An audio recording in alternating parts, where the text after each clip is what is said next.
This is HBR News number 505. Can Sam win men's vote back?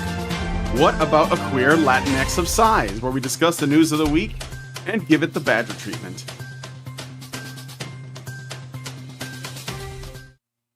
Hello, everybody, and welcome to Honey Badger Radio. Hope you guys are doing well this week and that you're laughing at all of this absurdity so that you are not consumed by it. I am your host, Brian. I'm joined by, as always, my lovely co-hosts, Dr. Randall McCam and Hannah Wallen. On today's, word to your mother. And also, by the way, happy Men's Mental Health Awareness Month. You thought I was going to say Pride, but apparently nobody, including a lot of corporations, are talking about that, but they are talking about Men's Mental Health Awareness Month. So let's just take advantage of that, shall we, this month?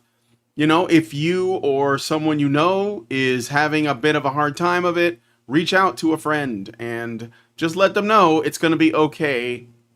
And maybe don't wait for Men's Mental Health Awareness Month to do it. Do it all the time. But just like take extra special care to attend to that. What were you going to say, Mike? And convince them to cut their dick off for Pride Awareness Month, which apparently is now Trans Awareness Month. It's just been snuck in under the rug. Like, fuck gay people. Everyone should be trans now, especially the gay people. It's a performance. I heard I got it on good authority. But anyway, I should probably get into the story. So this week we're going to be talking about the defunding of Planned Parenthood, Operation SAM, or SAM, to get men back on board with the left. Tinder releases new features for women, like new updates and patches for Tinder and more. So stick around. It's going to be a good time. And be sure to join us afterwards for the patron-only show. So let me just, let me see here. I want to bring my, yes, here we go. We have this article from the BBC that I have archived because fuck the BBC. And they are talking about, well, you know, men, they're looking for their own solutions to their problems of physical, mental, social, and to some degree spiritual. And they are doing the worst thing ever, which is essentially joining Russian churches that promise absurd levels of manliness. It's an intersection. It's an intersection of two of the worst things ever. Manliness and Russia. Yes. Three, actually. There are only... Because they're doing this out of female control. Well, there you go. There are only two countries we're allowed to hate in the UK. The USA and Russia. Anything else is xenophobia, which is a crime. So this BBC article is going to go into I guess this trend of young American men joining Russian churches that promise absurd levels of manliness. And we're going to get into that in the patron show. I picked this not because I also happen to be Orthodox, but mostly because of the way in which the BBC is framing this entire article, which I find quite hilarious. And what's also interesting is I knew about this because I know exactly who this priest is, and I've watched a couple of his videos. He's basically a power lifter and a priest. So just basically he's a priest that put all of his points into strength and constitution. But so we're gonna like talk a little bit about that. And interestingly enough, like I was gonna mention, even Carl had made a video about this, and he said, "Oh, monks are pretty freaking cool." So we'll talk about this in the patron show, and let's find out. Maybe women have cause to be afraid that men may go off and become monks. I guess that's a problem because they're abandoning women. It's like MGTOW, right? So anyway, if you want to join us for the conversation around this story, then please consider becoming a Badger by going to feedthebadger.com and setting up a monthly subscription. $5 a month will get you into our Discord server. We'll be able to watch all the additional content like our patron shows, as well as all of the various kinds of like, you know, activities and like movie nights, and there's little like writers' rooms and all kinds of stuff like that. And that would be at feedthebadger.com/subscribe. And if you don't want to wake up one morning to find that we have been yeeted from the internet, then go to where our archive content lives, which is honeybadgerradio.com or badgerfeed.com. and I hopefully you guys will check it out. So anyway, with all that said, let us get into today's stories. All right. So let me put my thing back on here. All right, so on June 1st, a violent attack took place in Boulder, Colorado at the Pearl Street Mall, targeting a group participating in a weekly Run for Their Lives event to raise awareness for Israeli hostages held in Gaza since the October 7th, 2023 Hamas-led assault. The suspect, Mohammed Sabri Soliman, a 45-year-old Egyptian national, allegedly threw Molotov cocktails and used a makeshift flamethrower, injuring 12 people, 8 of whom were hospitalized with burns. The victims, aged 52 to 88, included a Holocaust survivor and a University of Colorado professor. The FBI has classified the incident as a targeted act of terrorism and a federal hate crime, noting that Soliman shouted "Free Palestine" and expressed anti-Zionist sentiments during the attack. He had planned the assault for a year, researching Molotov cocktail in construction online, and disguised himself as a gardener to approach the group. Soliman, who entered the U.S. legally on a tourist visa in August of 2022, remained after it expired. So basically his visa had expired, so he was in the country illegally as of February of 2023. Then applied for asylum and was living in Colorado Springs. He faces 42 state felony charges, including 16 counts of attempted first-degree murder and a federal hate crime charge that could carry a life sentence.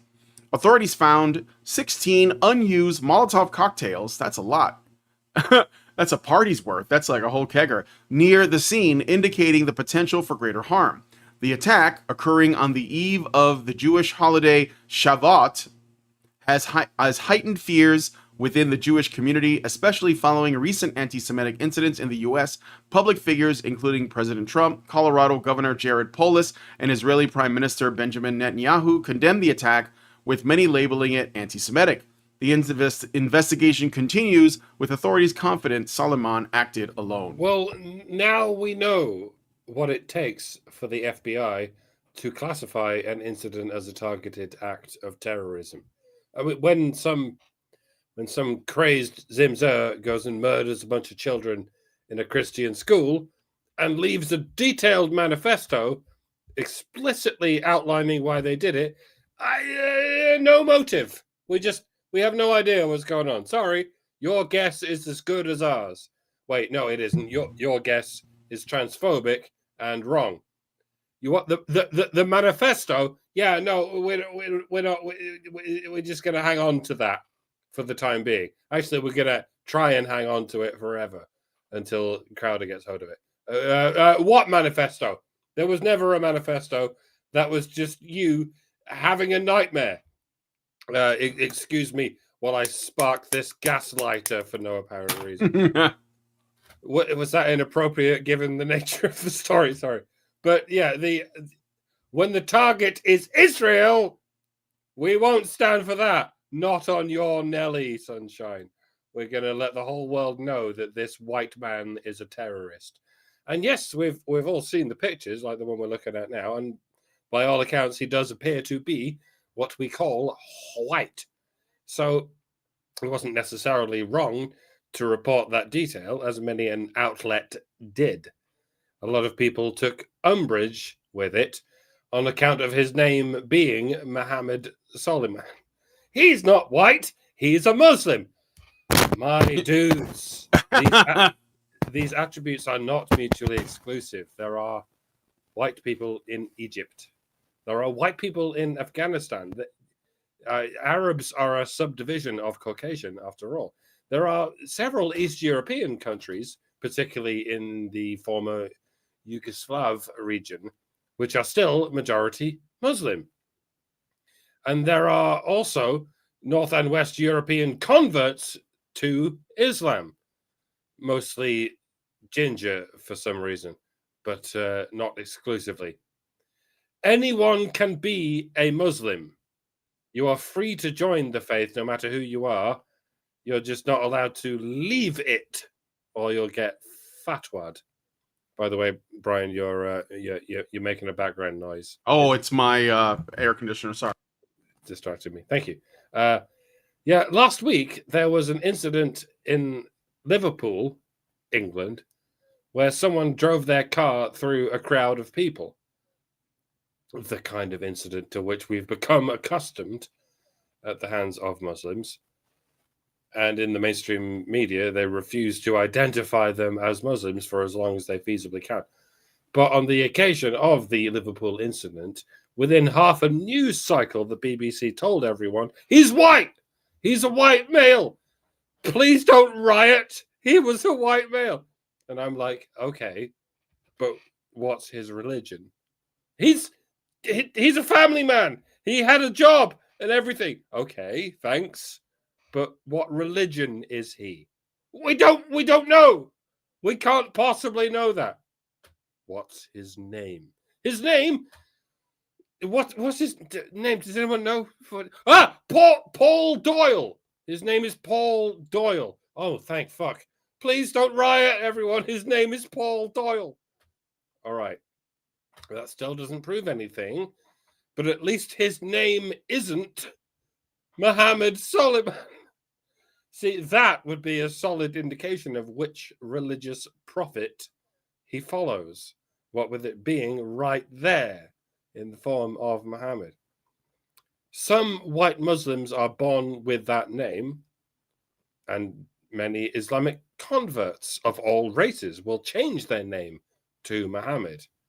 I believe you all had a reasonably famous boxer who did just that because he didn't want to use his slave name. Apparently nobody informed him of what the Muslims did to their African slaves. Dickhead. Anyway, I'm off topic. Getting back to it, I'm sure the James Lindsays of the world were scrambling to label this Colorado terrorist as woke right? After all, he appears to have a problem with the Jews. Well, no, I don't think anyone heard him chanting "fuck the Jews." They only heard him chanting "Free Palestine." And that's not something one tends to hear from the right wing, is it? Among the right wing, opinion is divided on Israel. Many a neocon would happily send their children to die in a fire for Israel. On the other hand, many of the based right don't particularly care for Israel. And yes, some of the right doesn't particularly care for the Jews in general either, but they don't give a shit about Palestine either. Free Palestine is a mantra that is chanted almost exclusively by the brainwashed left, very often in the same breath as trans rights now, without a hint of the irony. It seems to have become a theme for insane men to set themselves on fire or to set other people on fire while chanting "Free Palestine." So yeah, it's not the woke right who are to blame, it's the woke left, otherwise known as the woke. I hope the FBI realizes that they've hereby tripped over themselves and finally declared the woke left, otherwise known as the woke, as terrorists. It's about bloody time. What now? Is there going to be a national conversation about banning fire? Not just flamethrowers, but any flammable liquid. We just want sensible vodka control. That's all we're asking for. If you throw Molotovs, are you not throwing flame? Does that not constitute a flamethrower? Or anything that can be set fire to. Do you have any wood in your house?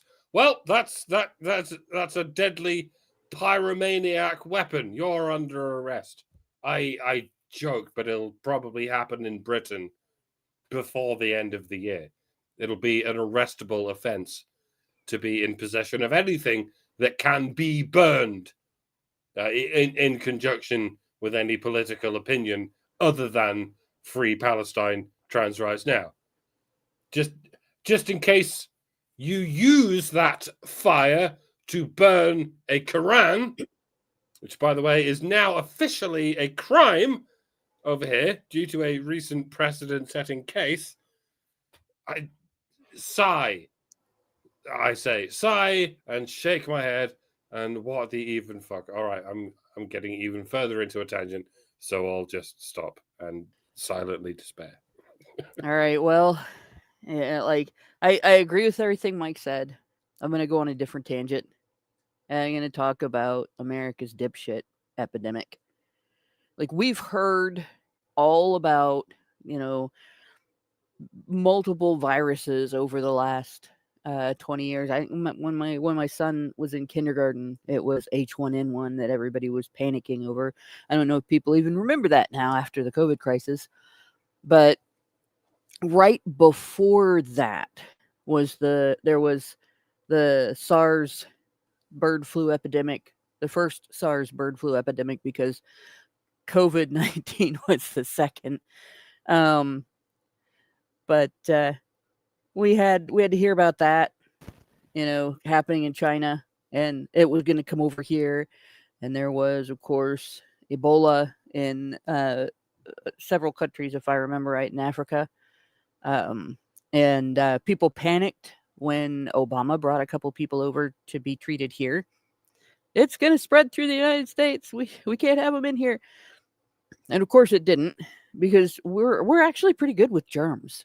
We do pretty well with germs. Of course, we're at war with them, and things have changed. I could explain how they are shooting back, but that's a long explanation. But the dipshit problem has only gotten worse. And I've been watching it get worse for the about 40 years that I've been really aware of it, since I started noticing the spread of just being a dipshit. And it seems to have its roots in a couple of different places. You have all of the usual suspects. The establishment media encourages it. The education system is dumbing down our students. The political establishment encourages it. Political correctness is all about normalizing dipshittery. But we got to the point during this last administration when the dipshits were actively importing more dipshits. And this is the result. We have had multiple crimes of this nature, not necessarily of this scope, but of this nature, where people have been attacked by dipshits from another country who were here illegally because of their identity, or because it was convenient, or because the dipshit didn't have anything better to do.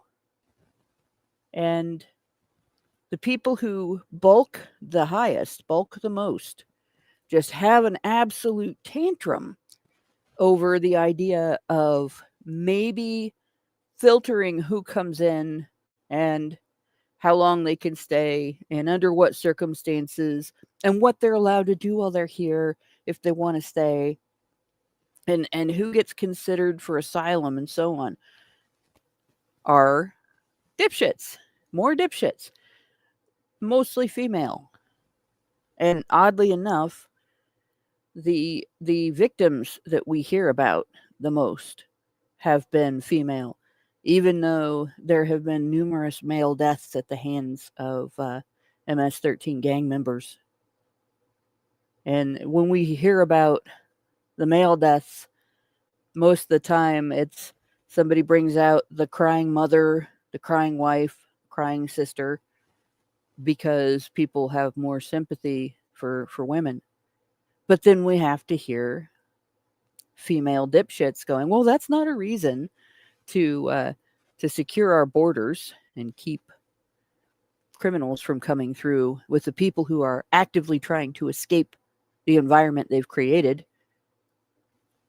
Yeah, it is. It is a very valid reason to close the borders and say you have to not be a criminal if you want to come here.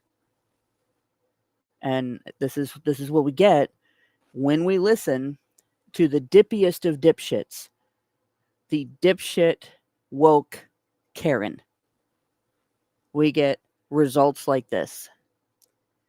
And it's mostly going to be men that are going to have to deal with this. And it's not just the cops. We know not all cops are men, by the way. It's the families that have to deal with their losses. It's the men on scene that try to protect the women. It's the men in local neighborhoods that know that these dipshits are being imported into their neighborhoods, that have their wives and their children to think about, right? And then in these crime scenes, it's the cleaners that come in. Women, when we take cleaning jobs, it's usually, somebody's house that has a messy living room and a stinky toilet, stuff like. No, when men take cleaning jobs, it's usually to scrub the blood off of the walls or the street signs when there's been a murder like this. Because most women don't have the stomach for it. Most men don't either. Right? So the men that protect and the men that deal with the consequences, mostly men are going to be investigating this. And mostly men are going to be handling the what do we do now crisis. And the dipshits are going to bitch about it. Don't let dipshits decide what you think. Because every time we do, we end up with another situation like this. Yeah, I want to piggyback off of what you guys both said. I wanted to add one other thing to this. So, one of the reasons why I picked this story is partly because of the controversy surrounding the conflict in the Middle East between Israel and Gaza, and that there are, very strong opinions on both sides of this conflict.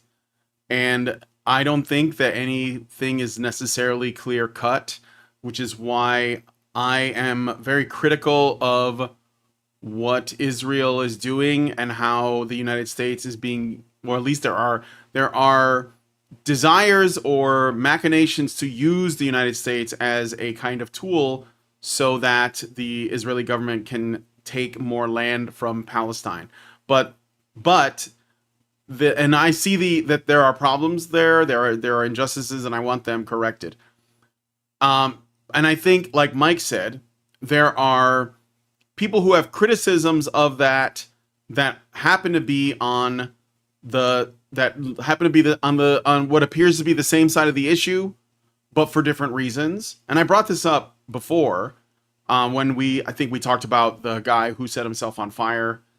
There was like a soldier that committed suicide, and I got some shit for that because I said that when leftists on college campuses protest Palestine, they're protesting the West through Palestine. Like it's it's not like they know or care much about what's actually happening on the ground. They see Israel as an extension of the United States, and they hate the United States. And so they're attacking the United States by using this issue. And I said that, and people thought I was crazy. Not you guys, but some people thought I was crazy because they thought I was being dismissive of what was actually happening on the ground. I'm not. I know what's happening, but there is a difference between, again, just like Mike said, saying from the river to the sea and just shouting Free Palestine while killing Jews, no matter what their connection is to what's happening. Just like that Jewish couple that was assassinated just like a week ago, 2 weeks ago, or something like that. There's a big difference between that and somebody saying, like a Dave Smith, who is like, yeah, what's happening down here is actually like a terrible injustice and something needs to be done. Somebody needs to stop them. And usually that's like a call for peace or ceasefire or diplomacy of some kind, And when I heard about this story, what I figured was happening was this is a smaller part of a larger pattern of incidents, not all of them related to the same, or they don't look like they're the same. So like take what this guy did, and then look at the guy who killed himself that I mentioned, look at the couple that was assassinated, look at Luigi Mangione and the guy that he killed, and look at some of the other incidents of terrorism, like the trans woman who shot up a Christian school, well, the trans people who have shot up schools. I think there's at least a couple of those incidents that have happened. And what I think is going on is that these are products of a kind of stochastic terrorism through narratives, like the people who, the multiple attempts on President Trump. So you have rhetoric that's going around online, and it's a massive dehumanization campaign of people in the West, of Americans, of white men, of men generally. And once in a while, that comes out in a violent, incident where somebody crazy decides they're going to be a hero and they're going to act on this. And what I was trying to get people to see is that if you support, because I know there were people that watched this that supported what Luigi Mangione did when he killed that guy at United Healthcare or whatever. And they were like saying, oh, he did nothing wrong, free Luigi, etc. And then Bill Burr started doing that. Why did Bill Burr do that? Because there is something happening, something very dark that people are pushing for, although they themselves don't want to actually have any blood on their hands. So they're hoping to use someone who's looking for a great heroic story, that they go out and do something for the people, that they're being called to something. And most of the time, those are men that are, aimless, that are radicalized. There's lots of forces that move on them and ask them to do things. So what I am saying is that this is indicative of the difference, the primary difference between people on the right that are critical of the Middle East and people on the left that are critical of it. And this guy is acting out in the same way that other leftists have acted out, because they always fall back to violence. And I know it sounds like I'm being partisan, but by and large, that is how it shakes out, because that's what they think has to happen. Why do people like Destiny and Vosh and Hassan Piker call for the deaths of the rich? Like, call for their blood, even though those guys, their T levels are way too low for them to do it themselves, but they'll gladly talk about it online. And if something happens, i.e. that guy, the guy who was at the Trump rally that died, they all made jokes about him. And they all said that if any of their people who watched them were shot and killed at that incident, they would not have any sympathy and they would piss on their grave, because they are engaging in that stochastic terrorism. They want this stuff to happen. And I mean, I could get into like what's wrong with them for that. But the point is, this is the difference. This is the difference between someone who says, I have criticisms of Zionism for X, Y, and Z reasons, and people who say, I'm going to kill Jews because they remind me of white people too much. And by the way, one more thing to bring this home. On Blue Sky, there was an image that was going around. It was like a Venn diagram of the reason. They were basically making the case as to why the Palestine issue is the issue. And they made a case for how all of the other intersectional feminist issues, white supremacy, capitalism, patriarchy, all of that are all linked together. Of course, it was a giant rigmarole of spiraling logic, but they use it to make the case that this is our time. This is where the revolution has to happen, because we hate the West, not because we care about what's happening in Gaza, not because we think we have anything in common with those people, but because they oppose the thing that we hate, because the thing that we hate is somehow associated with the West. And that is the difference between someone who's being rational and saying, I don't like Benjamin Netanyahu for these reasons, and someone who is like, oh, those guys are just like these guys. Like, the dynamic is oppressor, oppressed. Who is the oppressor in this instance? It's Israel. Why? Because they're associated with the United States. And the United States is a terrible country. I hate that country. So everyone that they support is my enemy. And that's it. That's the only basis for it. So ultimately, what I'm saying is that this is just one other incident in a series of incidents that all, in the eyes of the left, are connected. Like, this is the consequence as much related to the assassination on those two Israeli ambassadors or whatever they were. I don't know, they were dignitaries or something. Did not deserve to die. I don't give a shit. That's not how you get things done. They were just as connected as the Carmelo Anthony, as the Shiloh Hendricks, as Trayvon Martin, as Luigi Mangione. It's all the same thing to these people. It's all the same. So this is just another incident in a line of those incidents. And the other thing too, and this is the thing that I find, I wouldn't say the most annoying, because obviously the murder is probably the worst part of this, and the injury and the damage that was done. But this is actually going to be good for Zionists, because they get to use this and say, look, see, this is why we need your support and funding. This is why we need, like, the ADL is all over this shit now. Anytime something like this happens, some tragedy like this, these people pounce on that and they use it. And I think this is a shame, because we could have done this in a, more like rational, philosophical and pragmatic way. And now we're back in the emotional state again. And that's where I think this is at. So, I got a super chat from Windows Tester for $10. Thank you, Windows Tester. Really appreciate it. And they say, hey, can you tell me some life advice you would like to share with the world? Well, I don't know if I'm the right guy to ask that of, Windows Tester. But thank you for the super chat anyway. Really appreciate it. Well, I can say never trust anything feminists tell you, because everything that they tell you is based on finances, not on reality. And in this circumstance, I think what I said earlier, don't let dipshits decide what you're going to think about something, is probably the best advice we can give about this. Don't let this guy determine your opinions on the subject of Israel and Palestine, because he was a dipshit, and he did what he did because he was a dipshit. And he was influenced by dipshits, and most of the people talking about this have some degree of dipshittery. Probably what Brian said is the most important consideration. And you just have to pay attention to whether or not you're being manipulated. Yep. All right, well, thank you for the super chat. And again, if you want to send us a super chow, you can do so anytime during the show. That would be feedthebadger.com/justthetip. You'll be able to send longer messages, uncensored messages, and you can basically make sure that Google doesn't take like half of what you donate. So, or what you contribute. I don't want to say donate, because that's the D word apparently. But let us know what you guys think in the comments afterwards either way. So we're moving on to the next story.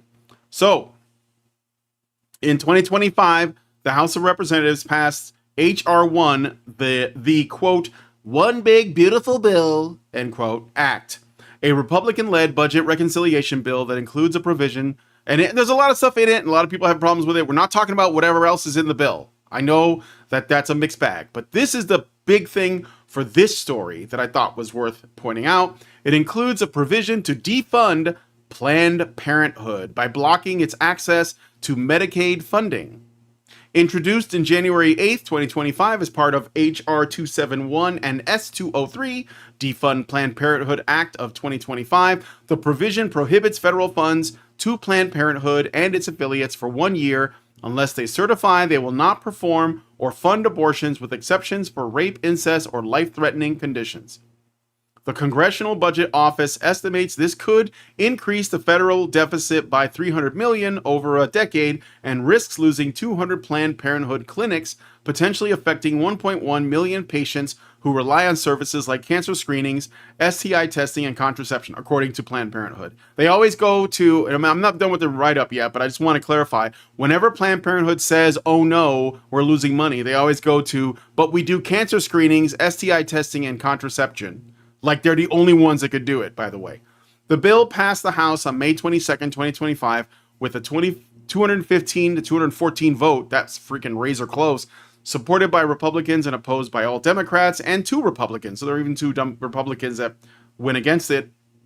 But its passage in the Senate remains uncertain due to opposition from some Republican senators. Critics, including Democrats and reproductive health advocates, argue that defunding Planned Parenthood would devastate access to essential health care, particularly for low-income and undeserved communities, as the organization provides over 9 million services annually, with abortions constituting less than 5% of its offerings.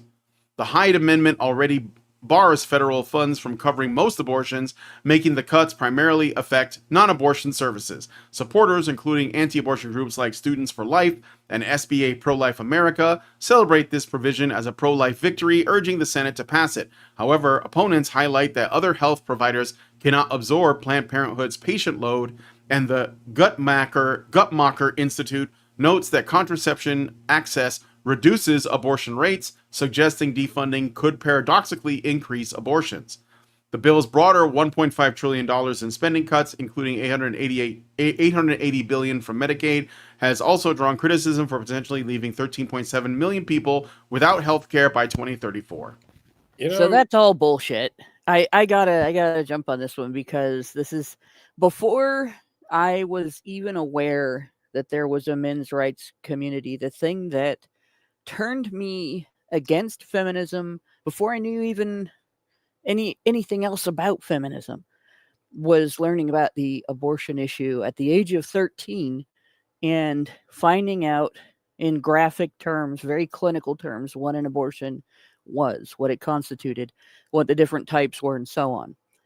And so my first activism was on this subject.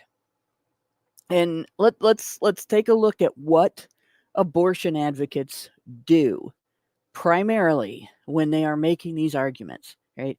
You have the safe argument to make. We do all these good things. They're all very important. And abortion is the least of what we do. And then you have the less defensible argument that abortion is an essential service and they can't stop doing it, or they wouldn't have a purpose anymore, right? And women in mass would be in deep shit.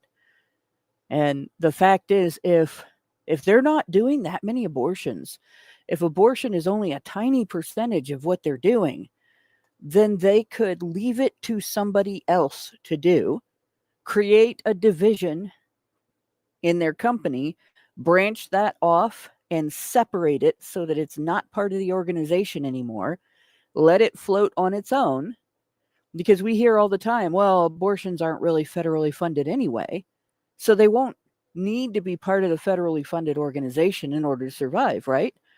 If they're not federally funded anyway, then losing federal funding won't stop them from engaging in that practice. Right? But that's not the truth.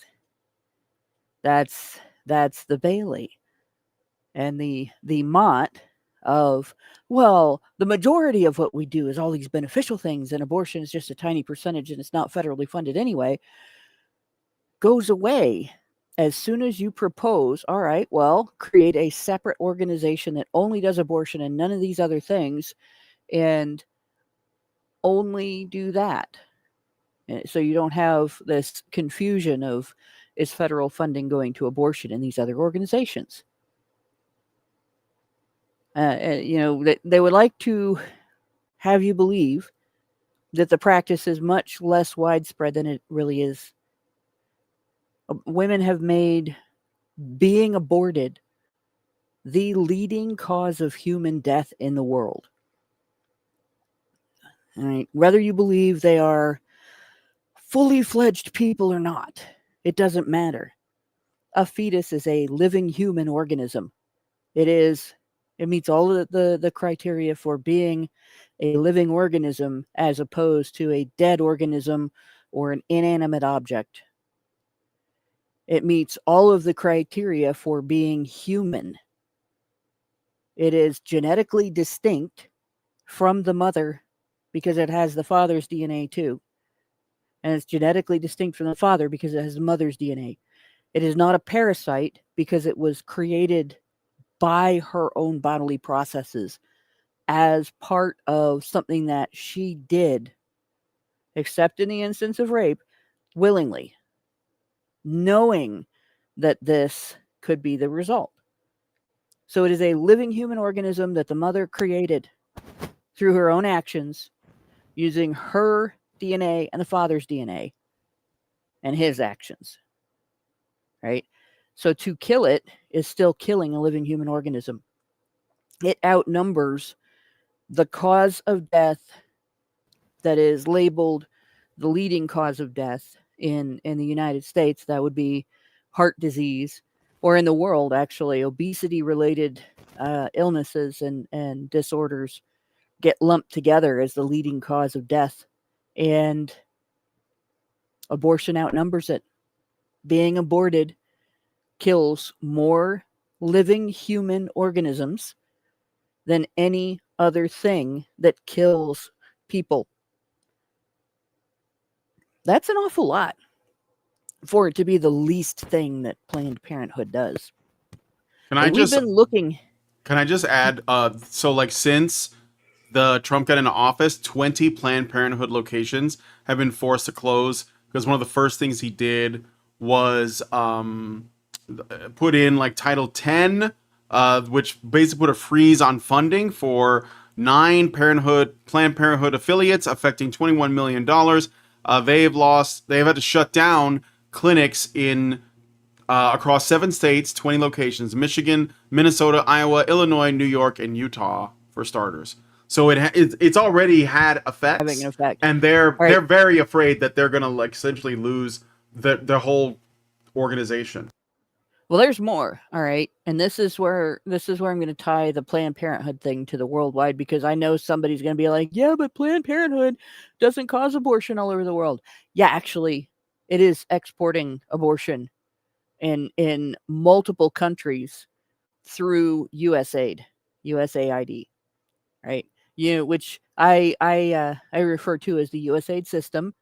You can figure out that your country has been subjected to a humanitarian initiative veil infection, and whether you have full-blown USAIDs or not, based on whether a lot of money is pouring into organizations within your country that promote things like abortion, that gender the availability of services like provision of food and other social services, that promote circumcision or other forms of child genital mutilation.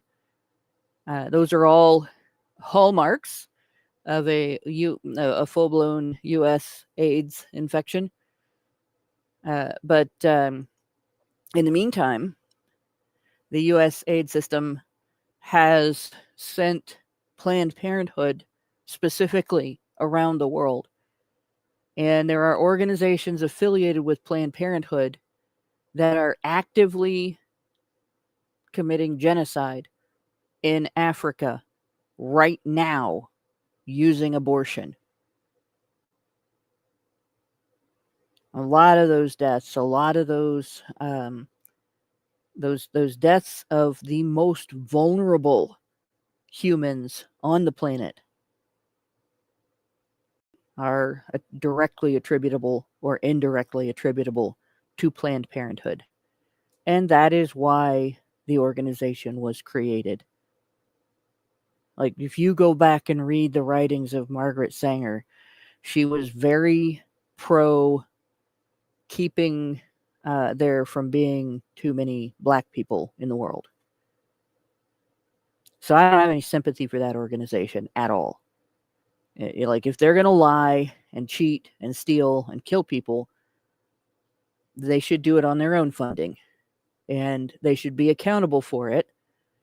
And, they should have to deal with the consequences for those actions instead of being protected and provided for by the U.S. government and the U.S. taxpayer. And every man out there who has mourned the death of his offspring that his baby mama had killed by a medical contract killer has had the insult added to injury to date of knowing that his tax dollars went to fund the organizations that committed that murder. So, yeah, I'm glad Planned Parenthood is getting defunded. I think that because there is a real need for the services that they claim to provide other than abortion, other organizations will arise to fill in the void. You don't have to have an organization that does abortions in order to get cancer screening. They don't have to be connected. And you don't have to hold cancer patients hostage in order to get the right to kill your babies. So fuck them. Let it go. I hope this goes all the way through. And don't believe a word they say, because they're lying. All right, Mike, you're up, I guess. To refer you back to a quote from the write-up, quote, the provision prohibits federal funds to Planned Parenthood and its affiliates for 1 year unless they certify they will not perform or fund abortions, with exceptions for rape, incest, or life-threatening conditions, end quote. You know how feminist divorce lawyers will advise their clients to cry domestic abuse because that's how they worm their way into their paycheck in the event that nothing else will work their way into their paycheck? Are you pondering what I'm pondering, Pinky? If Planned Parenthood can't fund their abortions except in cases of rape or incest or whatever, what do you suppose they're going to do when a woman comes to them asking for an abortion? Given the already primed mindset of the average American woman or the average Western woman, there's not much that Planned Parenthood needs to say. They'll just quietly and solemnly declare, I'm sorry, given that this pregnancy does not affect your life and that your boyfriend is not related to you, we cannot perform this abortion unless you were raped. And the woman will go, oh, okay, I guess I'll just leave. Wait, listen to me. We understand that you want to abort your boyfriend's baby, but what we're telling you is we can only perform this operation if he raped you.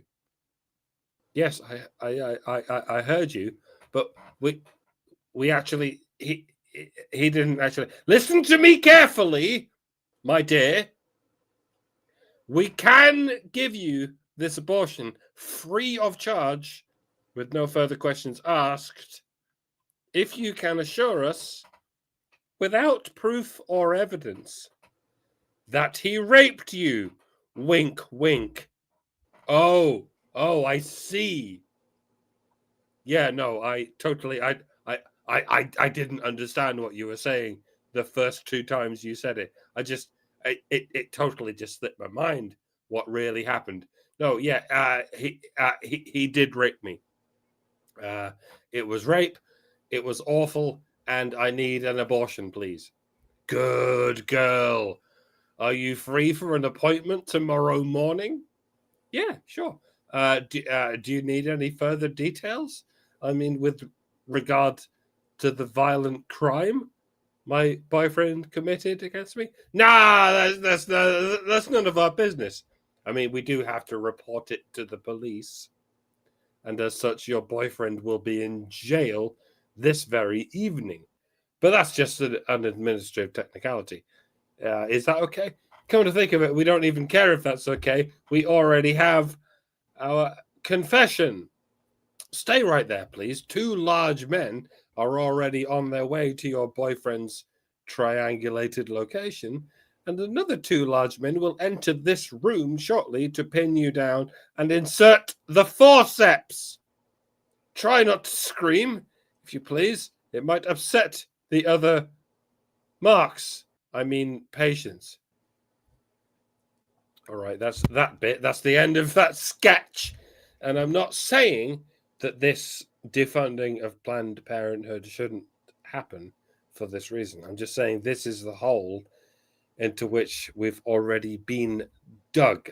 It would be nice if divorce lawyers weren't such serpentine parasites who prey on women by demonizing men.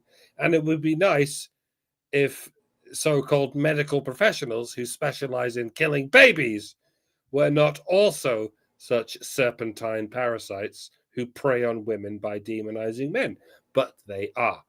And if society is to truly rid itself of these poisonous reptiles, it's going to be difficult and it's going to be ugly. And it would be awesome if men could have something resembling due process and innocence before proven guilty. If you ask me, that's the first thing that needs to be restored.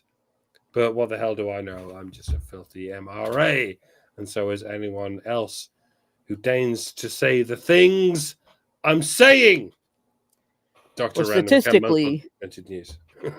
statistically, we do know that if you combine all three of the big exceptions, right, life of the mother, incest, and rape, that accounts for less than 2%, and often different years less than 1% of abortions in the United States, where everybody's thinking about when they think of Planned Parenthood. So if we suddenly have an epidemic of rape abortions, then we will know we have an epidemic of frivolous false allegations made just to be able to kill the baby. And maybe we can use that to get authorities to start taking action on false allegations. The action that should be taken. Because when you make a false allegation of specifically of rape or intimate partner violence, any kind of sexual violence or intimate partner violence, you're accusing a man of a heavy enough crime that he is going to get forcibly removed from his home by armed attackers. May include a woman, but usually it's men. And then he's going to be wrongly imprisoned. He's going to be tortured with interrogation, mentally tortured with interrogation. He's going to go through a whole investigative process where he's essentially going through months and months of psychological abuse at the hands of the state. At the same time, the people around him are going to treat him like he might be guilty. Even people he knew and trusted to know him better than that will treat him like he might be guilty. And then he may have to go through a trial if the prosecutor decides to bring a case, which they don't always need sufficient evidence to do. And finally, there is a chance that all exculpatory evidence will be excluded because it has to do with their sex life, and therefore it's not admissible. And so he may be wrongly imprisoned. And there have been men who have been wrongly imprisoned, not just for a few years, but for decades. Long enough that if they had been working at a profession during the time that they had been in jail, instead of being in jail, they could have retired. Right? So it is a violent crime to wrongly accuse someone of rape. And there's Gabriel Philin Lucas has pointed out his brother had a friend who killed himself because of a false rape accusation. By the time they find that out that it's false, it's too late if the target killed himself, if the victim killed himself. He's dead now. And he's dead just the same as he would have been if she had fired a gun at him, except the gun was the state. So false rape allegations really should be prosecuted much more severely than any other form of filing a false complaint with police, any other form of lying to police during an investigation, any other form of, in other countries, I think it's called wasting police time, and any other form of perverting the course of justice, as it's called in the UK, or committing perjury in the US. Right? It should be treated as seriously as the kidnapping, false imprisonment, torture, and attempted murder of the victim of the false accusation. And yes, the target of a false accusation is a crime victim. Those are crimes. But that specific type of accusation should have its own designation as a separate set of crimes that is much more severe than, say, lying about whether your jewelry got stolen from your home so you can get some insurance money. That's fraud, and it's wrong, and it should be prosecuted. But this victimizes somebody on a much higher level. And when somebody does this to a person, when somebody makes an allegation like this to a person against a person, or talks a child into doing it, as happens in custody cases on a regular basis, that individual should go to jail for years. That should be as serious and considered as much of a serious threat to the community as any person who has attempted to kill someone is in their community. People should not want someone in their community that does that. So yeah, I think if we suddenly have this massive epidemic of women just lightly accusing men of rape so that they can have an abortion, then, especially if those accusations get made to police, that needs to result in prosecution every time it turns out to be false, and severe penalties. And if these organizations are just putting rape down, for everybody that wants to come in and have an abortion, and there is no prosecution, then the organizations need to be investigated, because that's still fraud. It's still lying, and it's still circumventing the goals of that law. Here's another take, like that. I'm just going to throw this out there. I'm just spitballing. One thing we could also try is we could shame women into being responsible for their fertility. I know, wild idea, when we could just do all this other stuff. We can introduce all these programs and all of this government money being spent on all these different initiatives and all of these ways that we can essentially circumvent women's responsibility. Like, this is like everything that we're talking about could be easily avoided. Like, there would be no need for Planned Parenthood to even exist if women could just control their fertility like that. And they have every tool at their disposal, every tool. And yet many types. Yeah, lots of, not just birth control. I mean, they got abstinence. They got there's birth control. There's all kinds of options that exist. And I guess that's just asking too much. It's just asking too much of women to be like, hey, how about, oh, I don't know. How about you don't fuck like every dude that turns you on a little bit? How about you, if you're going to do that, how about you insist that they wear protection or you take precautions? No, none of that. And it's like, we're in this position where we have to spend all kinds of taxpayer dollars on all kinds of hearings, and bills are being signed, and fucking Congress barely passed this. Like, that's how bad it is. Because we couldn't say, well, wait a minute. These are grown ass women. Like, why can't we why can't we tell them to get their shit together? Could you imagine anything that even looked anything like this that men were just not taking responsibility for, and everybody was flipping the bill for them? Or, doing something like that. Like, I would say it's shocking, but it really isn't for me, because I've been doing this so long. Gap. It is. Because you're aware of the accountability gap. Yeah. How can a woman stop rape? No, that you're a moron, dude. Like, we're not talking about women who get raped. We're talking about women who have sex with men unprotected, get pregnant, carry the baby to term or for a long way, and then decide they want to get an abortion. And that we're having a conversation about that after she's already made all of these decisions, conscious decisions. And it's not like there isn't education out there. It's not like there aren't resources out there. And it's not like there aren't all kinds of government funded initiatives and groups and all this stuff. And women are still dropping the ball.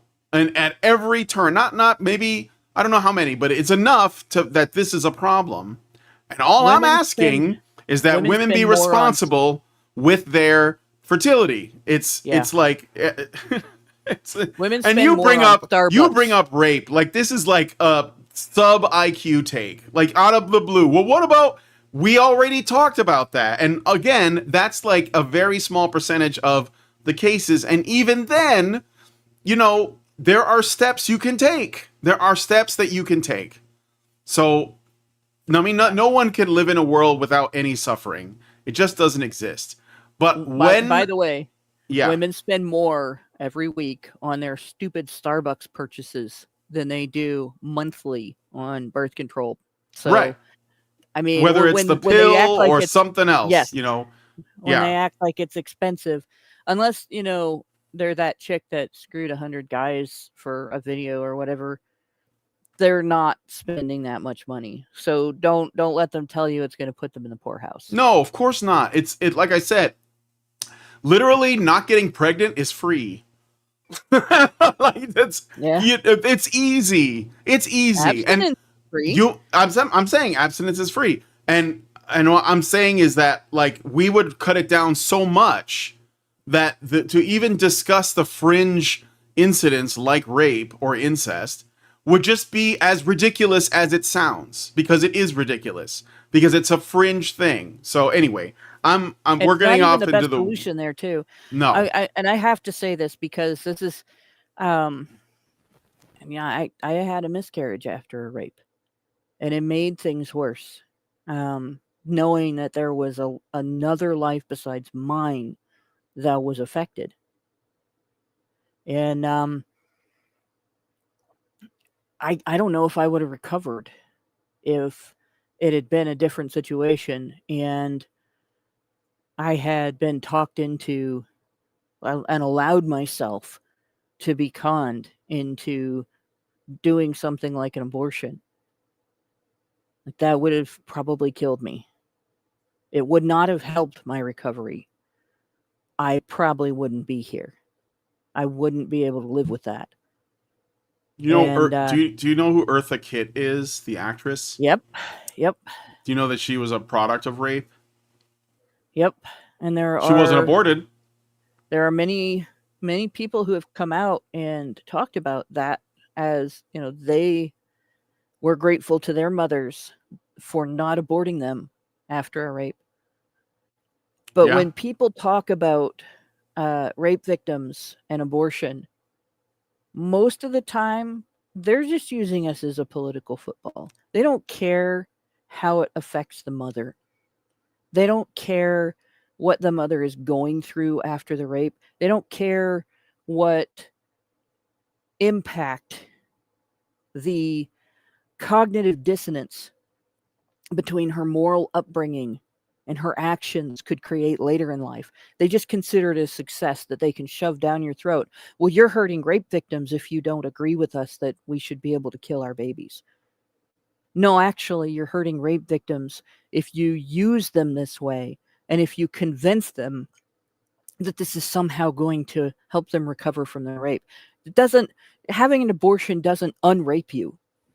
You still have every memory of every second of that incident. And it doesn't go away. The only thing it does is pile on another trauma. Yeah. All right, I got a super chow. For some reason, the super chow is not showing up in my video ninja. I'm gonna have to like wag my finger at somebody for that. But Meredith G gives us $5 and says, HBR News number 505, trivia fact, Shavat is a harvest. I hope I'm pronouncing that right. Shavat is a harvest holiday, and it's supposed to be when God revealed the Torah to the Israelites on Mount Sinai. Now, for the based right, many of them simply have a problem with Netanyahu because he sold the WMD lie to get use into war when he wasn't the prime minister of Israel, and has supported regime change that has caused so much disruption in the region. Thank you, Meredith. Yes, and I kind of think that October 7th was allowed to happen because when these tragedies happen, it is good for the Zionists and the neocons. So I'm just saying Israel has like the best like intelligence in the world, and guys in paragliders managed to get past their like superior intelligence, which is a little strange if you ask me. But that's just a theory, a game theory. And then I got a super chat from Albatross for $5 who says, this feels like the mouse utopia behavior. Female mice would chase after sex 24/7, but either ignore their pups or just cannibalize them. Yes, I think there's something in Revelations about this as well. But we're going to move on to the next story, but let us know what you guys think about this one in the comments. So, all right. So we're going to stay on the theme of, like, what about the men, though? And we have this story. So following significant losses in the 2024 presidential election, particularly with men, the Democratic Party has launched a $20 million initiative called Speaking with American Men, also called SAM, aimed at regaining support from young and working class male voters who shifted towards the Republican Party, specifically Donald Trump.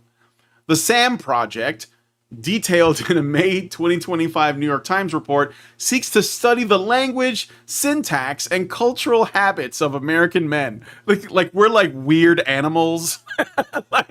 Let's look at what the man does in his natural habitat. It's like a garage. Particularly in male-dominated online spaces like video games, to craft messaging that resonates. The initiative recommends placing pro-Democrat advertisements in video games and moving away from a moralizing tone, with strategists meeting at luxury venues like the Ritz-Carlton in Half Moon Bay to plan. Polling data from Catalyst highlights the Democrats' challenge, showing a significant drop in male support in 2024 with a 10-point gender gap and declines across demographics like young Black and Hispanic men. Oh no! The SAM initiative has sparked widespread criticism, both from within and outside the Democratic Party. Critics, including Democratic operatives like Ammar Moussa and conservative commentators on X, argue that $20 million price tag is excessive and condescending, treating young men as an alien demographic rather than addressing their economic and cultural concerns directly. Some, like the New York Times columnist David French, suggest Democrats should focus on genuine engagement rather than strategic studies, while others on X mock the initiative as a wasteful man-whispering safari. We need a little bit of a, Mike, what's the name of the, I'm not done with the write-up yet, but what's the name of the guy that used to do all those like nature documentaries, got the English accent, kind of whispery? David Attenborough. Yes. David Attenborough. Yes. Yes. And here we observe the men trying to be men. Exactly. It's unconscionable. Despite the backlash, SAM operatives like Heiss Hogue and John Della Volpe, who conducted 30 focus groups with men aged 18 to 29, it sounds like Academics Please Respond, if you guys remember that old meme, defend the project as a necessary response to the party's cultural disconnect. However, a recent post on X suggests Democrats may have scrapped the SAM campaign, redirecting efforts to figures like the one I'm about to display for you guys, Olivia Juliana, who is obviously the voice of talking to men.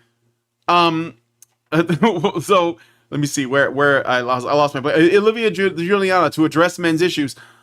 Juliana, a 22-year-old progressive activist and social media star who I've never heard of until this, with a significant following, was enlisted to advise the party on strategies to appeal to young men, as noted in sources like Deep Near and the Texas Tribune.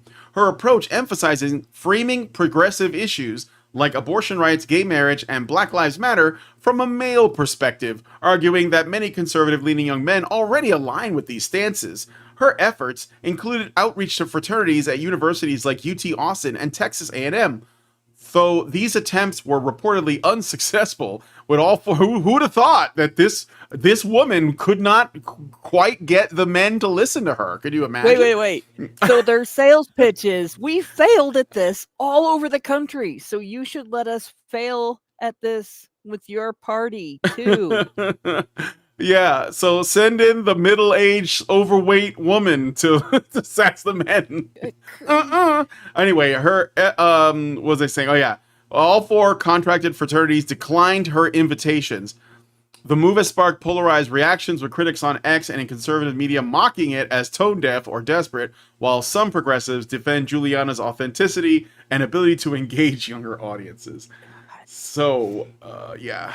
Go ahead. Thoughts? They're more likely to listen to that old cooking show, Two Fat Ladies, than they are to this woman. I remember that show. At least they talked about something interesting. Good food. Geez.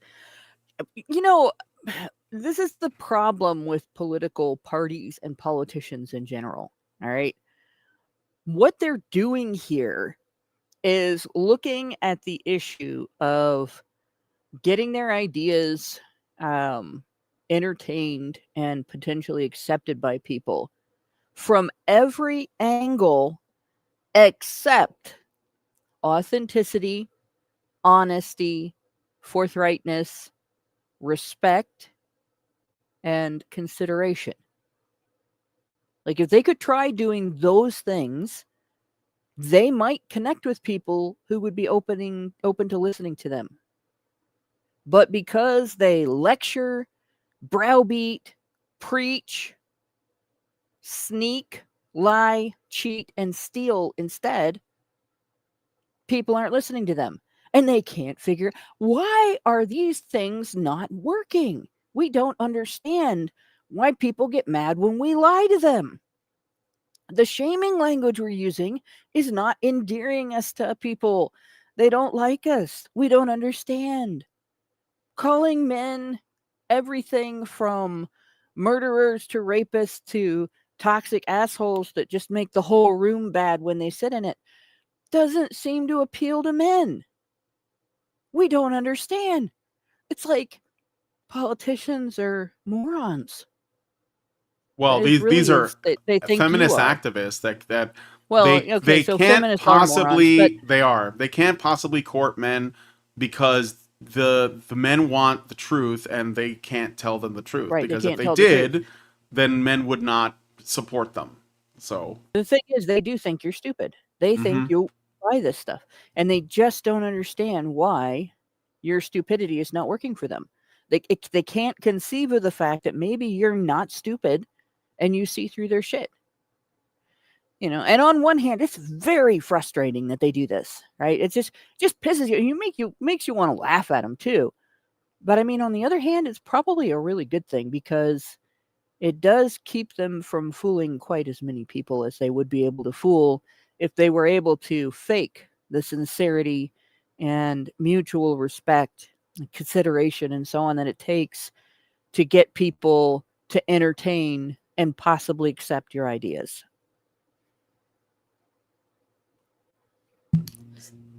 yeah, Mike, did you want to say anything? Are you gonna do some David Attenborough stuff? Hell yes, I did. I can't do the whole thing with David Attenborough voice.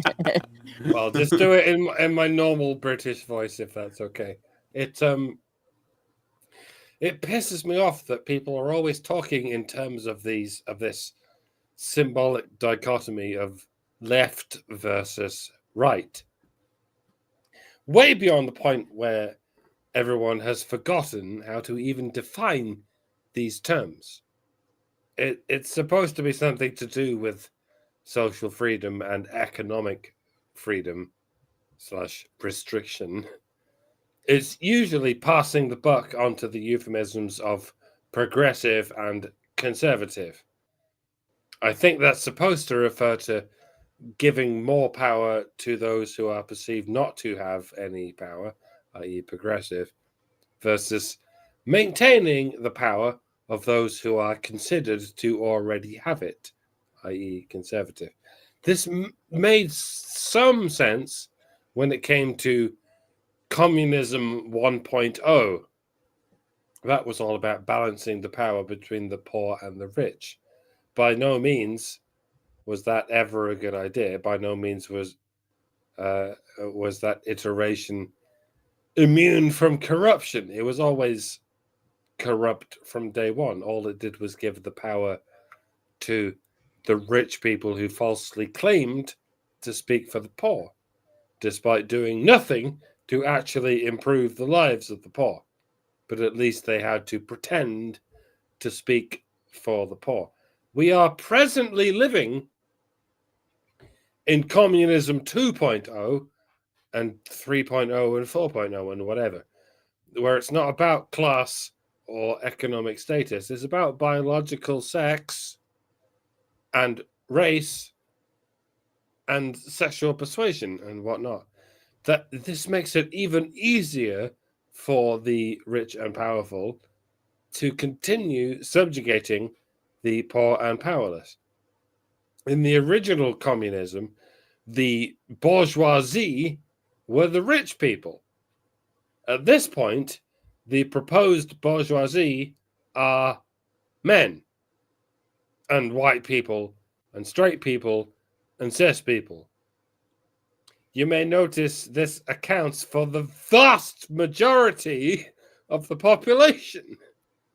Under this modern revision of communism, the bourgeoisie is the 99% and the proletariat is the 1%. And still, almost none of the redistributed wealth actually goes to the gay, transgendered, non-white females. It still just goes to the corrupt government officials who claim to speak on their behalf.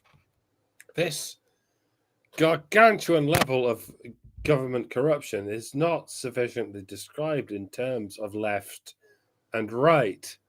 It's simply the government doing whatever the fuck it can do to siphon all of the world's resources into its own pockets. So it's not even that the Democrat Party is more left-wing than the Republican Party. The Democrat Party is just more government than the Republican Party, just like how communism is more government than capitalism. After all, capitalism is just a slur invented by communists in order to demonize the notion of private property and private business and private enterprise, i.e. anything that is not government. So yeah, I'm sick of this symbolic dichotomy of left versus right. It's just a euphemism for government control versus less government control. So, of course, the Democratic Party cannot conceive of loosening the leash that it has on men's necks.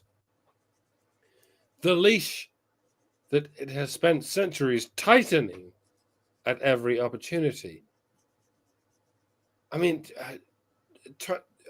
it's like telling a shark to loosen its grip on the fish on which it preys.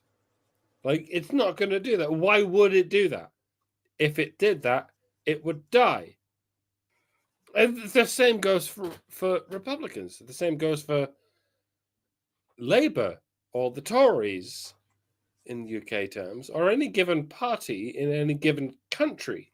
They are all sharks. Some of them are bigger than others and more dangerous to large prey than others, but they are all sharks. You cannot convince them to show compassion to the fish they consume. The fish they have evolved to viciously consume for their entire evolutionary history. There are only two options for those of us who are fish. Either we kill the sharks, or we evolve into lungfish. We flop our way onto the shores of the new world, and we evolve into a higher species and an ongoing chain of even higher species. We'll still have to deal with land predators like bears and tigers and whatnot, but we'll be able to do that with ease once we develop the brains that have the capacity to build tools and weapons But we won't be able to do that as long as we are nothing but a bunch of retarded guppies floating around helplessly in an ecosystem ruled by sharks.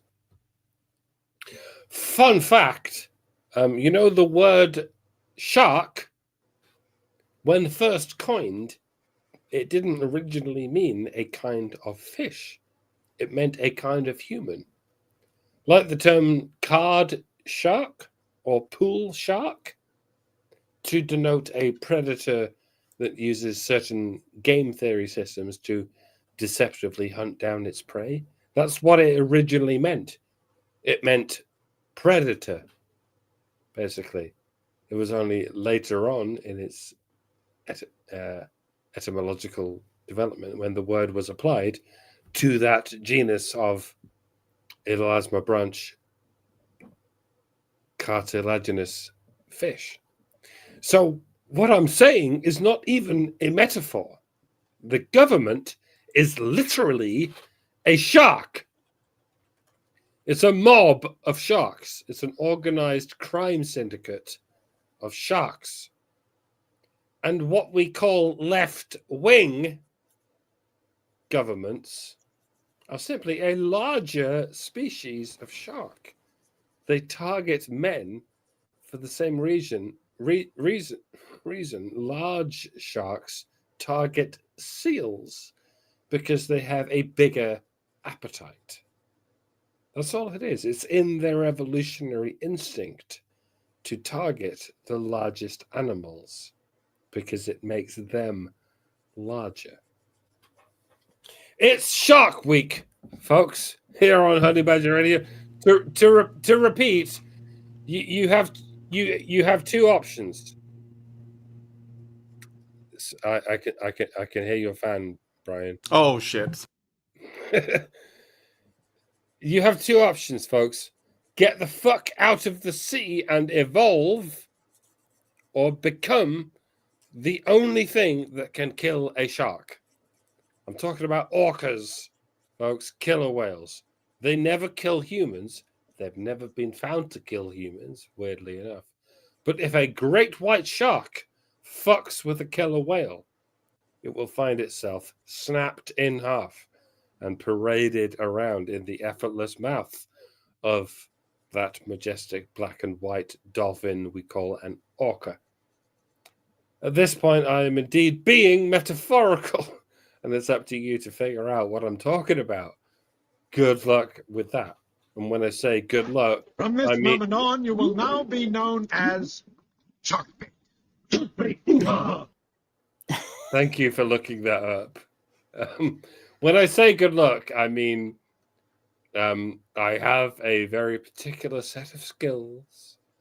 I will look for you. You don't mean we're going to need a bigger boat? You don't mean we're going to need a bigger boat? I do. I mean all of the above. I just wanted to say, does that include a game shark? Anyway, well, I don't know. Did it come from the Dutch word meaning villain or scoundrel? Oh yeah, I don't know. Where shark comes from. So I just want to say about this story, the problem is the same problem I see. So like sometimes people send us videos of like debates, right, that they want us to respond to. And it's usually like a bread tuber, either debating somebody like, or some, like, for example, the Tim Pool and Adam Conover thing that was viral the other day and people were talking about it. And a lot of bread tuber types were responding to it. And one of the things that I have been saying for a while is that like the bread tuber left, the commie left online, they are not interested in actually like doing something or talking about something serious that involves like potential solutions that will reduce the most harm while also being considerate of, you know, like reality as it is, like that there are men and men have desires and needs and wants and rights, and that women also have those things. They are not serious people, at least in that regard, but they are serious about winning.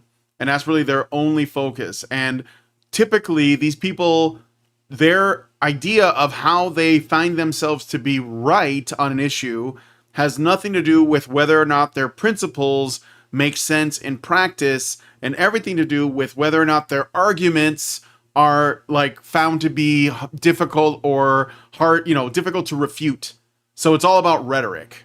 And a lot of these guys have boasted about that. Vosh, for example, who's probably one of those most evil people on the internet, has basically his claim to fame, his ability to, argue comes purely from his skill with rhetoric, not, like the truth, right? It's all about how can I make you think that I know what I'm talking about. That's basically what it boils down to. How can I make you think that I'm right even if I'm just spewing bullshit? Which is why their videos can go on for like an hour while they're like weaving a giant, tapestry of bullshit that looks like it sounds like it's sophisticated enough to be passable as potentially true.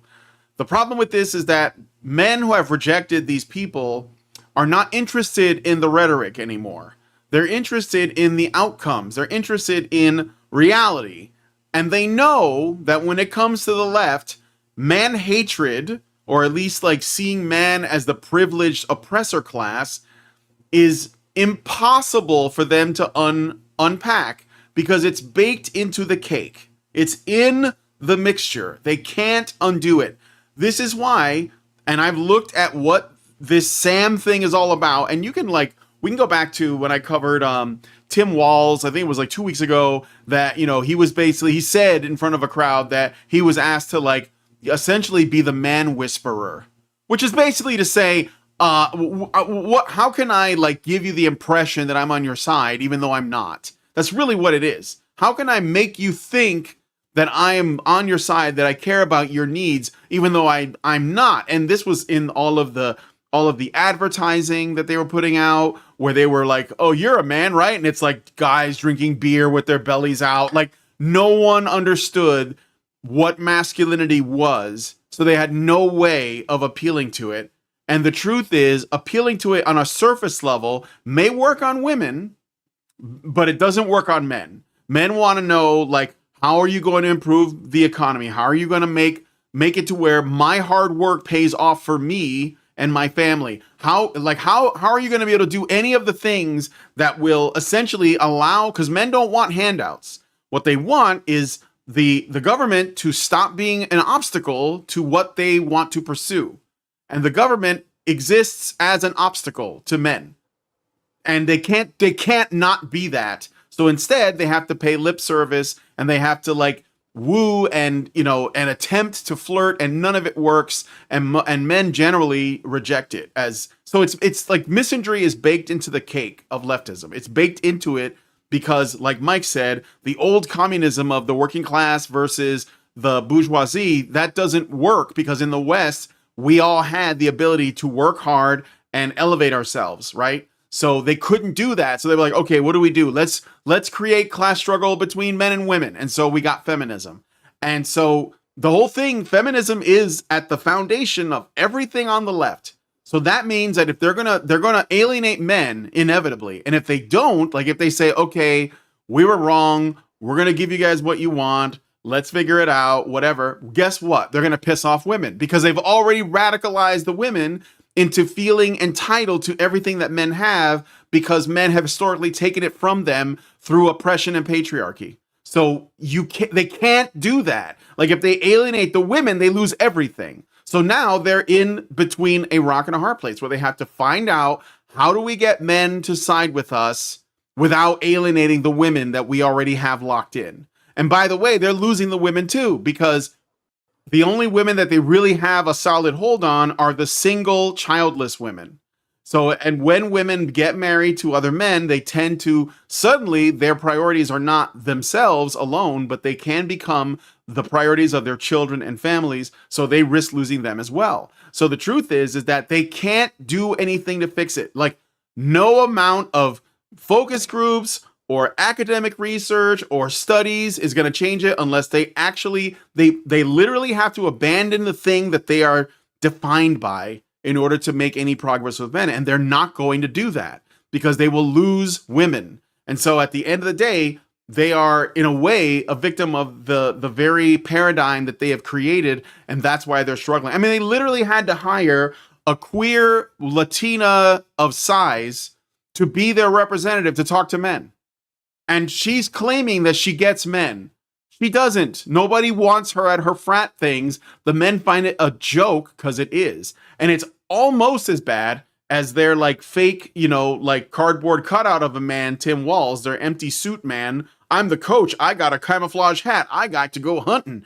Elmer Fudd is not men. So like they've lost it. And I mean, it doesn't mean they're not going to keep trying, and they still do the shame thing anyways, because I saw like a viral video of this woman where she saw that people were clowning on her, justifiably so, and she cussed everybody out, and it was the men. And it was like, okay, well, there you go. We know you hate us. You were only sent. It was probably a job nobody wanted to do, and you're like, I'll do it.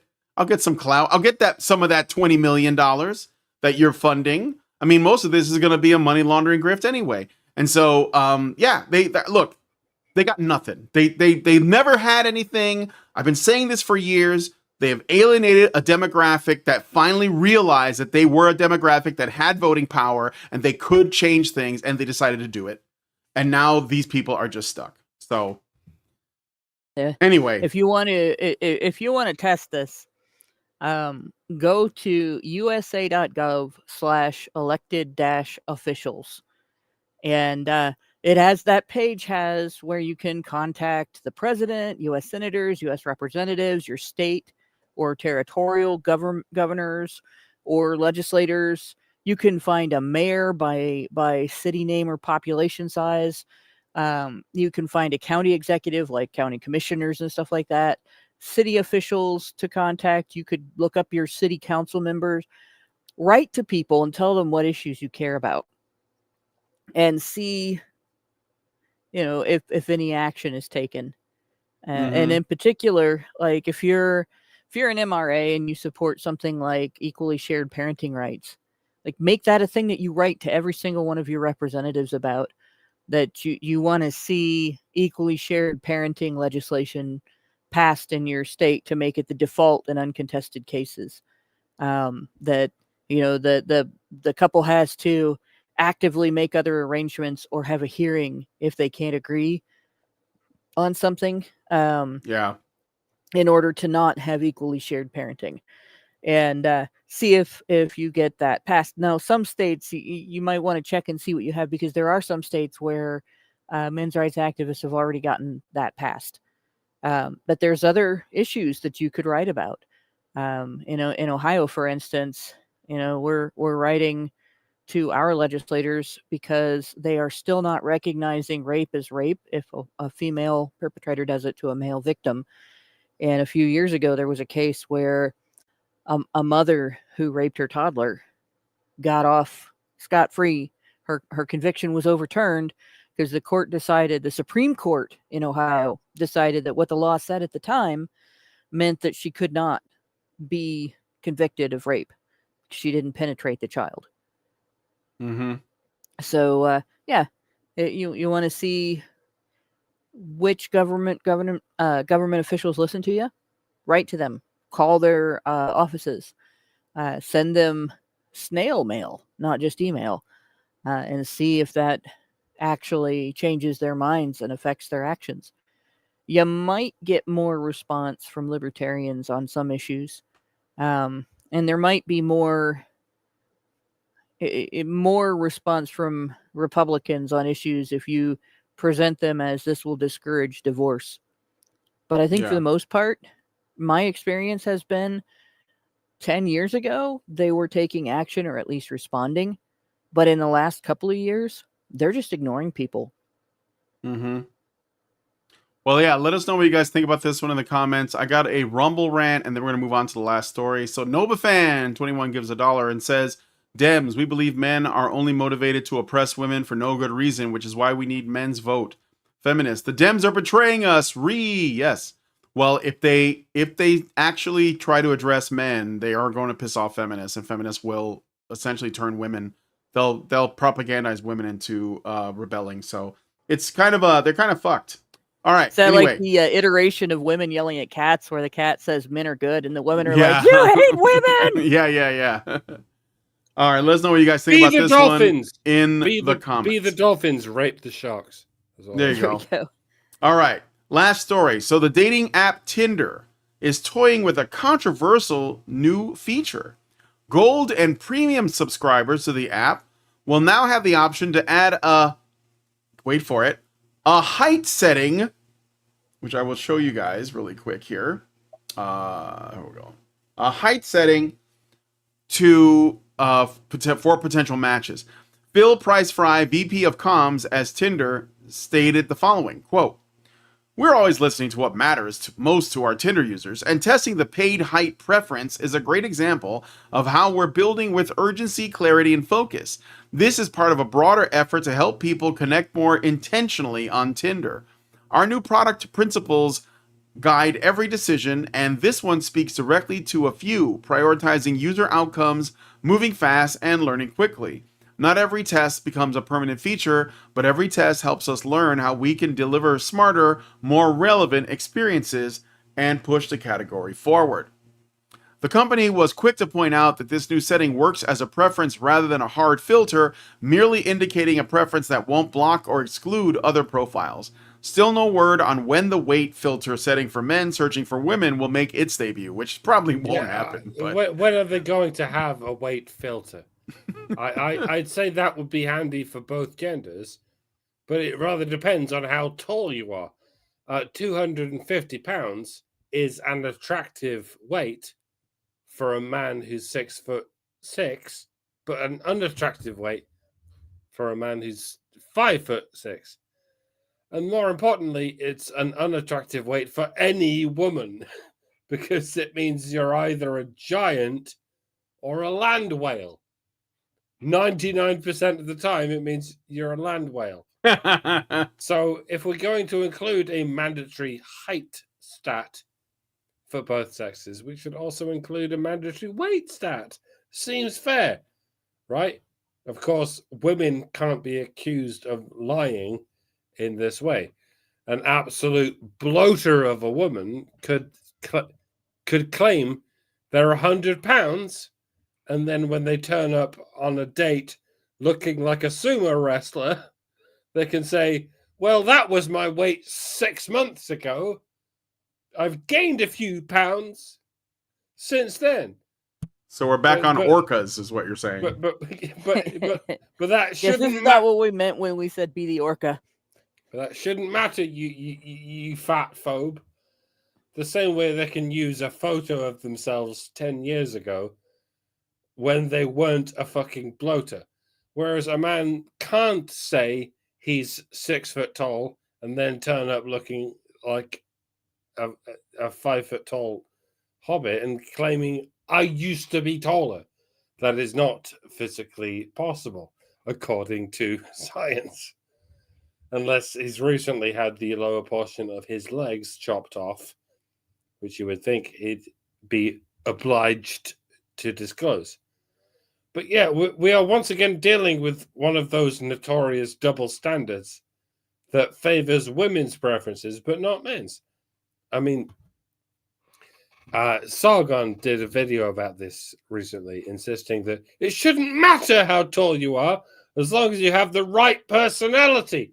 My dude. That's very easily said by someone who scored himself a wife who is just as anti-feminist as you. Don't get me wrong, I got lucky too.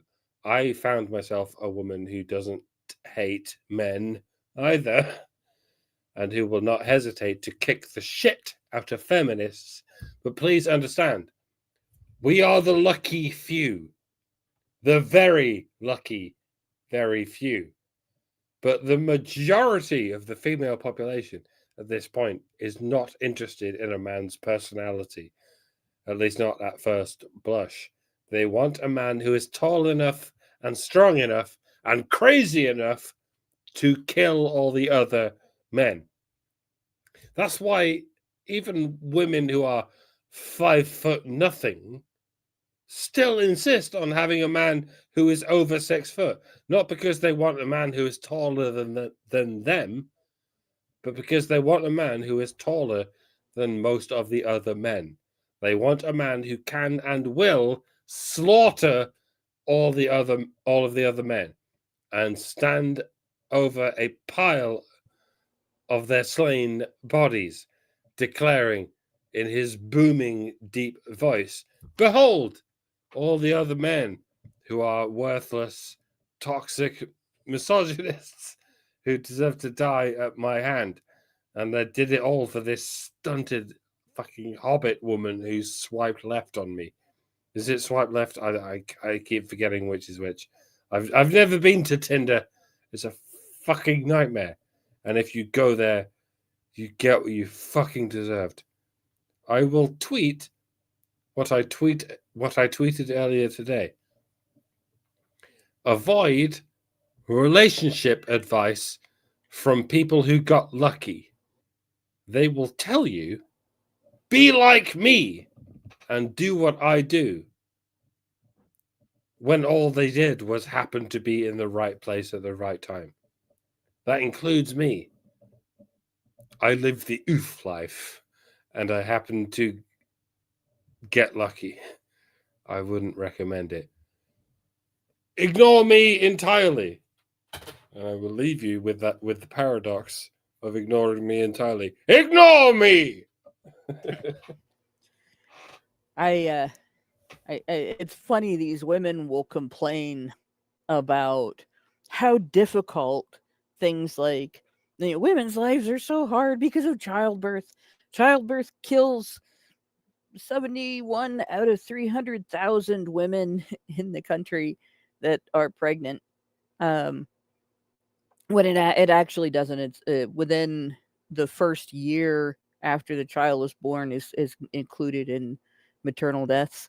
But then they want to date men who, if they marry them and have children with them, are going to create harder to deliver babies. Babies with tall fathers are more likely to have a higher birth weight because paternal height is associated with a larger skeletal size in newborns. They're more likely to have bigger bones, and they're more likely to be taller, and they're more likely to end up, like more solidly built. And so, as you're trying to give birth to this little chunker, just remember that you desperately wanted his father to be 6 inches taller than you.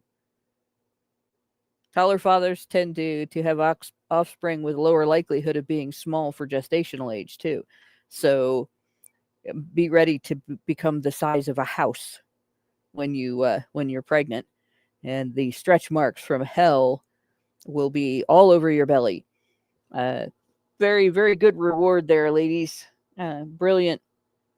And of course, they'll bitch about that, and they'll talk about it like it's something that just drops out of the sky on women's heads, when in reality, you have this 5'2" dipshit who decided that she wanted a guy 6 feet tall or taller, and just doesn't understand what that's going to do to her body when she has his babies.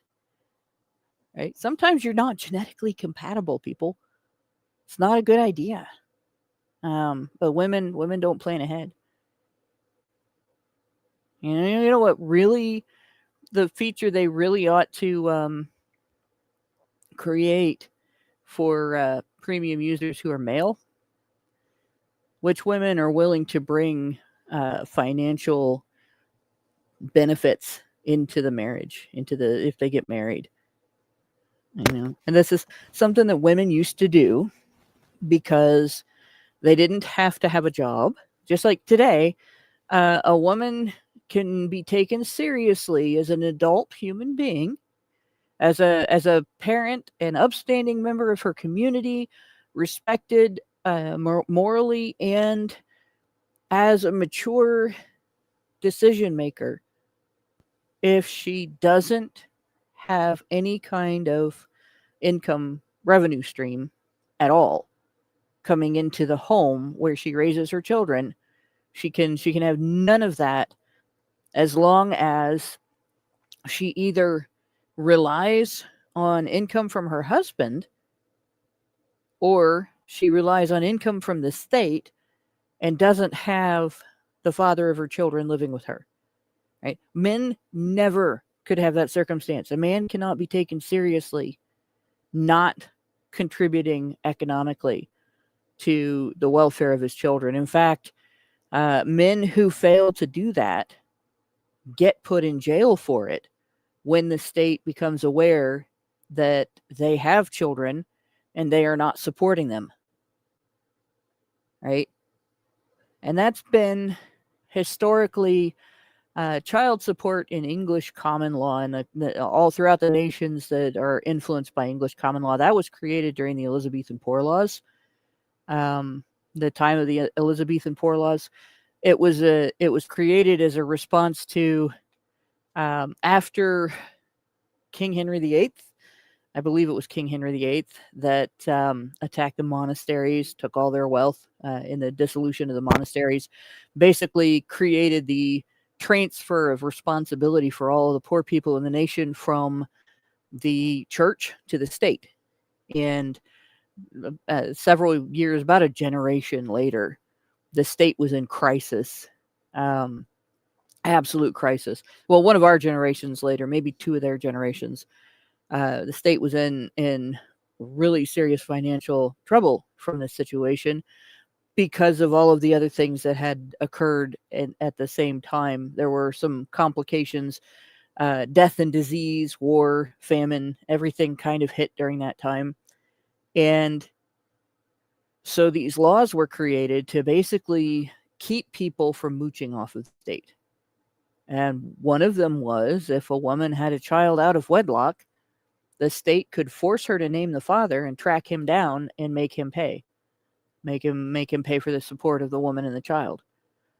Similarly, though, like if you had a relative in, say, a workhouse, which was like a welfare house, you could be tracked down if that was your brother, your cousin, your parents, your uncle, your nieces or nephews, and say, hey, take them off our hands or pay for their upkeep at this workhouse.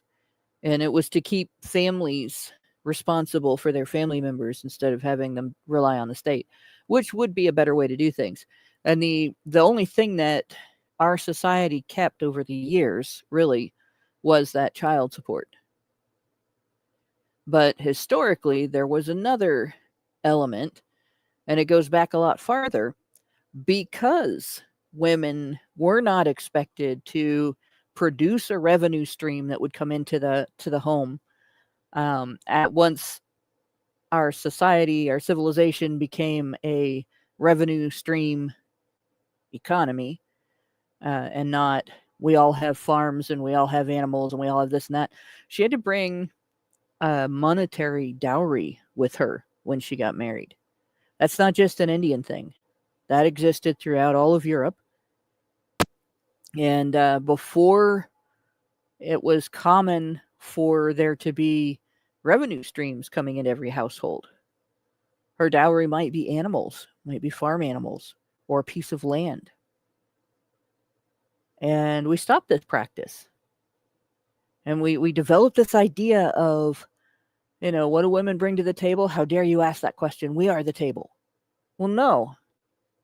Not if you can be taken seriously, not contributing to the financial welfare of your home at all.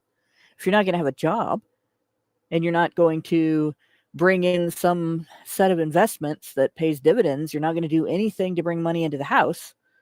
And at the same time, you're going to bitch about he doesn't do half the housework and I have to spend all my time taking care of the children and I'm oppressed by having to take care of my aging parents or his. Then maybe we should bring back the dowry system. Maybe women should start, and it seems like a horrible thing to say about women, and I'm talking about oppressing women and making women pay to get married. No, I'm talking about putting a nest egg in at the very start of your marriage. And setting yourself up so that you don't have to live your whole life in poverty, and that your children are raised in a better financial environment. Right? And that could be an either or situation. You come into the marriage with a wage earning job, or you come into the marriage with a nest egg. But you shouldn't come into the marriage with nothing. And I can tell you from personal experience, I did that. I came into the marriage with nothing. And it really was very hard on both me and my husband to recover from that. And I think a lot of women in my generation did that. And it's not good for the family. Men come into the marriage with a responsibility to support their family. Women come into the marriage with nothing. And that has to change. Dating sites may not be able to solve it, but you should be at least able to filter for that level of accountability. All right. Well, then, with that said, that's all the stories. I did get one more Rumble rant from NovaFan21. I'll put my camera back up here. I have to switch it on and off.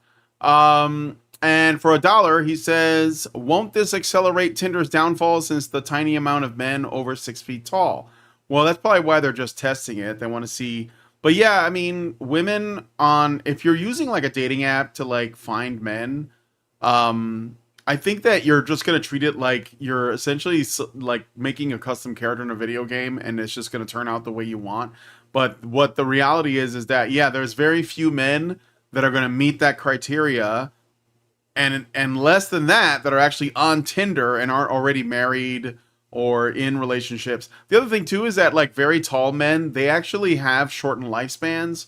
So I don't know if that is something women are aware of or whatever, but you know, that's just another factor to consider. So, but anyway, so we're going to end the show there. Thank you before you do. Okay. Just really quick, there's 2 things that I would want to suggest people go look up. I mentioned one of them in our chat. If you want to hear more about the accountability gap in reproduction, there is a video on the Justice for Men and Boys YouTube channel. That's my speech to, I think, 2020 International Men's Issues Conference. That is titled Reproductive Rights and the Accountability Gap. And if you want to understand more about the dowry issue, there's a channel you should look up called This Is Shaw. And he has quite a bit to say about it. And when I first heard the idea, I was very skeptical. But when I listened to what he had to say, he's right. He's absolutely right. Women bringing nothing in sabotages their entire lives and their husbands' lives, their children's lives. It's very important that we consider this change. So, or look up #GoldPill on X. But those are 2 things that you should check out. All right. So with that said, we are now going to go into the Patreon-only show and look at this article from the BBC. Young men are joining Russian churches promising absurd levels of manliness. And we're going to see what was actually said in this interview with Father Moses and what the BBC journalist Lucy Ash is saying. So if you want to join us for that, you have to become a badger yourself by going to feedthebadger.com/subscribe and become a member. And then we will hopefully see you all in the patron show live chat to see like what this is all about. But with that said, I'm going to wrap the show up there. I want to thank everyone for coming on and checking it out. I want to thank Hannah and Mike for joining me, and Mike J for helping me with the write-ups. So with all that said, if you guys like this video, please hit like, subscribe if you're not already subscribed, hit the bell for notifications, leave us a comment, let us know what you guys think about what we discussed on the show today. If you dislike the video, feel free to dislike it as well. It helps us out either way, and we appreciate you taking the time to hang out with us. And please, please, please share this video because sharing is caring.